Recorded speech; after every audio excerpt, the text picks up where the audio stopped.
justamente para hablar de las políticas, creo que va a ser bueno ahora darle la palabra a Pilar Ubilla, que desde hace poco tiempo ocupa la presidencia del Consejo de Secundaria y que puede contarnos qué encontró cuando llegó, qué encontró como problemas que venían de antes, que se mantienen algunos, que han cambiado otros quizás, y qué políticas, volviendo a lo que planteaban recién los autores del libro, se están desarrollando, en particular en la enseñanza media en Uruguay. Celebro esta publicación y esta investigación fundamentalmente porque aporta mucho al tradicional facilismo culposo en términos de la problemática de la educación. En el caso de secundaria, en este tema en particular, que por supuesto que tenemos los datos de la llamada deserción, ahora quizás desafiliación, trabajamos con indicadores que no nos aportan casi nada. O sea, nosotros incorporamos en la gente que en el abandono, por ejemplo, le voy a decir algo muy fuerte, a los estudiantes que se mueren, porque no existe en el SECLI ni siquiera esa calidad. A los estudiantes que se van al exterior, a los estudiantes que se van a la UTU. O sea, todos esos estudiantes están incorporados en una misma... Pero además, al final del año son todos repetidores, ¿tá? O sea que el tipo de indicador y el tipo de forma en que estamos estudiando esto me parece que merece una revisión bien profunda para poder enfrentar realmente esta problemática. Por otro lado, nosotros cuando entramos al Consejo de Secundaria ya conocíamos la problemática de la educación media. Lo que no conocíamos era la magnitud de alguno de sus problemas. Y yo me gusta decir uno porque es muy fuerte. El organigrama de educación secundaria es de 1935, ¿tá? Cuando teníamos unos 12 liceos, por ejemplo. Con ese mismo organigrama y con esos mismos cargos, porque los cargos se hacen, está intentando funcionar un organismo que no solo tiene los 360 liceos públicos o del Estado, sino que también debe de alguna manera asesorar, inspeccionar y controlar la ecuación similar de liceos privados. Y acá me permito decir otra cosa. Muchas veces nos dicen que los liceos privados tienen mejores resultados en términos de que los liceos públicos. Entonces, quizás tendríamos que ubicar por qué pasa eso. Y más allá de que todos sabemos que el tema económico es un tema importante, o sea, las familias que envían a sus hijos a los liceos privados suelen ser familias de un nivel socioeconómico y cultural, porque hay mucho esfuerzo que se pone en eso. En realidad, la verdadera diferencia que hay es de infraestructura, de cantidad de estudiantes por grupo y de seguimiento personalizado a estos estudiantes. O sea que si bien nosotros reconocemos totalmente las dificultades programáticas, no estamos diciendo con esto que los planes y programas de educación secundaria estén adaptados a la realidad, en absoluto. Pero sin embargo, en los liceos privados parece que esos estudiantes con los mismos planes y programas continúan, terminan sus estudios, ingresan a la universidad y bueno, tienen un rendimiento que no es mejor que el de los estudiantes de los liceos públicos que maravillosamente acceden a los estudios universitarios. Problema organizativo primero, brutal, una tremenda centralización en toda la organización administrativa y pedagógica del sistema, pero además con una estructura absolutamente desadaptada a la realidad. En el plano, yo diría estrictamente pedagógico, algo similar. O sea, nosotros tenemos un sistema de educación media que padece de un pecado de origen, ¿verdad? O sea, particularmente la educación media superior, que está pensada, organizada y desarrollada para una élite. O sea, está pensada para cuando en nuestro país los que accedían a la educación media superior eran un sector minoritario de nuestra sociedad. Y mantiene esa misma cultura Y ese es otro de los grandes problemas que tenemos. O sea, una cultura institucional, vertical, adultocéntrica, que no permite el disenso, que no trabaja sobre la idea de la transformación, sino de la repetición. Estoy hablando en términos de contenidos, ¿verdad?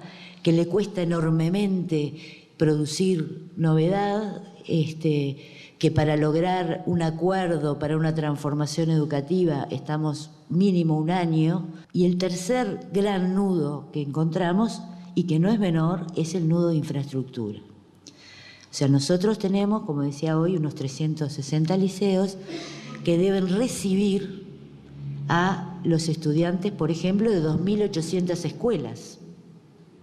Pero además debe recibir a toda la población mayor de 18 años que también, de una manera u otra, concurre a nuestros centros educativos.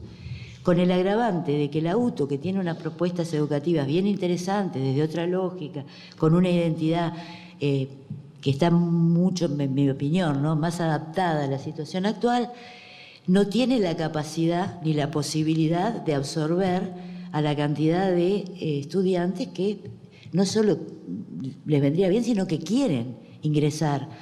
Yo les cuento que la matrícula de este año en el Liceo 62 nos podría llevar a 58 o 62 estudiantes por aula.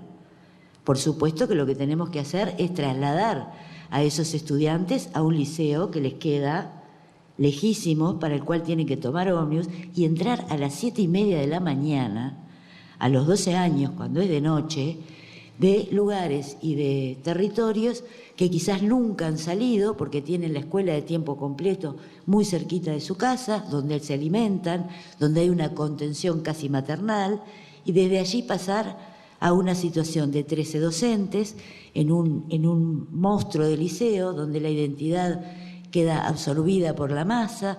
O sea, yo no estoy con esto justificando las debilidades que tenemos y que tenemos que resolver, pero estoy planteando que esta es la realidad que tenemos.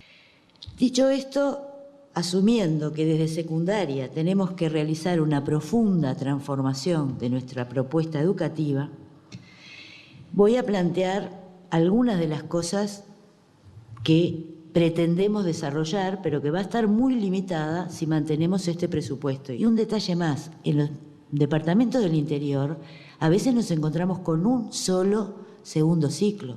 O sea que todos los habitantes que quieren hacer segundo ciclo, estén en el medio rural, estén en un pueblo, deben concurrir a la capital departamental.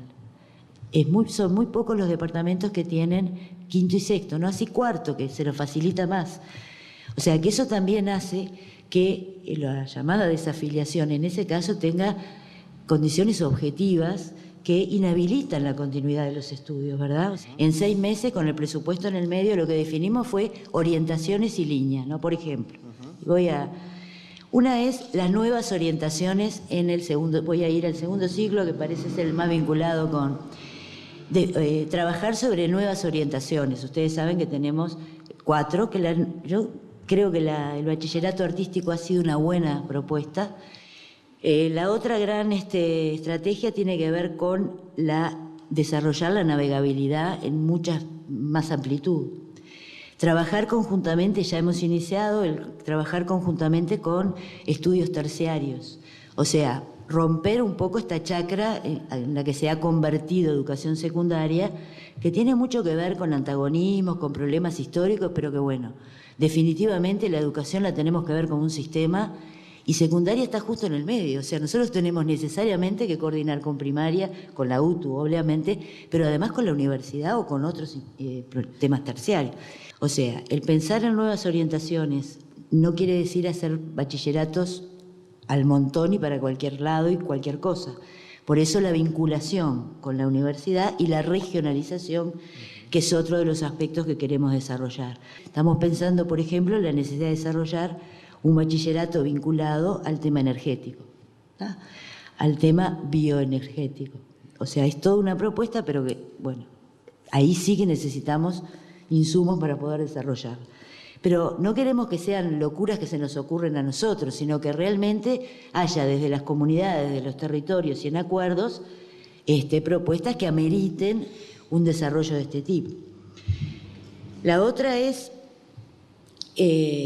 trabajar e incorporar la idea de la interdisciplinariedad a la interna de nuestros programas, que eso es un trabajo que no va a ser lento, que no va a ser rápido, que es lento, pero que hay que empezar a incorporarlo. Nuevos ejes de la propuesta, y esto me parece más importante desde el punto de vista pedagógico. Bueno, hay aspectos que no han sido considerados hasta ahora en las propuestas programáticas. Por ejemplo, el desbloqueo de la creatividad. Nosotros en nuestra enseñanza secundaria muchas veces no solo no desarrollamos, sino que bloqueamos la creatividad. La potenciación de la curiosidad y la criticidad en términos de reciprocidad de responsabilidades también. La participación activa de los estudiantes en el liceo, en la gestión, en la posibilidad de proponer en los consejos de participación que estén presentes, impulsar los consejos de participación. En realidad, en el quinquenio pasado ya se desarrollaron políticas focalizadas que se van a continuar. Ojo, o sea, la idea no es cortar con experiencias que entendemos que son de emergencia. A ver, nosotros confiamos en que este país cambie la situación socioeconómica y cultural y no tengamos que seguir alimentando chiquilines, por ejemplo. Que no quiere decir que no tengamos que seguir ahora haciéndolo. O sea, siguen las aulas comunitarias, vamos a ampliar la propuesta de áreas pedagógicas, que nos parece una propuesta educativa muy buena, no solo con el INAU, sino que se amplía a otros departamentos. Lo que decía la semestralización, Plan 2009, tenemos una nueva propuesta para 17 a 21 años, porque ¿qué pasa? Decíamos, no vamos a esperar que haya fracasos para hacer propuestas.